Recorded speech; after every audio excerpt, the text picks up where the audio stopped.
Hello, யார் நீங்க? நான் யாருன்றது முக்கியம் இல்ல. ரம்யாவும் பொண்ணு தானே? ஆமா, என் பொண்ணுதான். அவ இப்போ என் கிட்ட தான் இருக்கா. அதெல்லாம் நான் நம்ப மாட்டேன். என் பொண்ணு ஸ்கூலுக்கு போயிருக்கா படிக்கிறதுக்கு.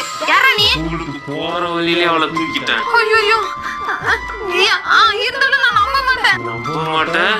டேய், அம்மா, அம்மா, எனக்கு காப்பாத்துமா. ஐயோ, என் பொண்ணு, என் பொண்ணு, என் பொண்ணோட கொல்லுறாங்க. டேய், என் பொண்ணை விட்டுறானே. விட்டுறேன். உடனே நான் சொல்ற அக்கௌண்ட்டுக்கு 1,00,000 ரூபாய் அனுப்பு. நான் அனுப்புறேன். வெயிட் பண்ணிட்டு வாங்க போலாம். நம்ம தங்கச்சி ரம்யாவை எவனோ கடத்திட்டாங்கடி. 1,00,000 ரூபாய் பணம் கேக்குறாங்க, அனுப்பிட்டு வரேன். யாரு என்னன்னு தெரியாம நீ பாட்டுக்கு பணம் அனுப்புற. ரம்யா தான் ஸ்கூலுக்கு போயிருக்கா இல்லம்மா. ஸ்கூல்ல இருந்து வர வழியில கடத்திட்டாங்கடி. அதுதான். இல்லம்மா, எனக்கு ஏதோ சந்தேகமா இருக்கு. உங்க கிளாஸ் டீச்சருக்கு ஃபோன் பண்ணி கேக்குறேன். ஹலோ, ஹலோ மேம், நான் ரம்யாவோட சிஸ்டர் பேசுறேன். சொல்லுங்கம்மா. ரம்யா அங்க இருக்கானா?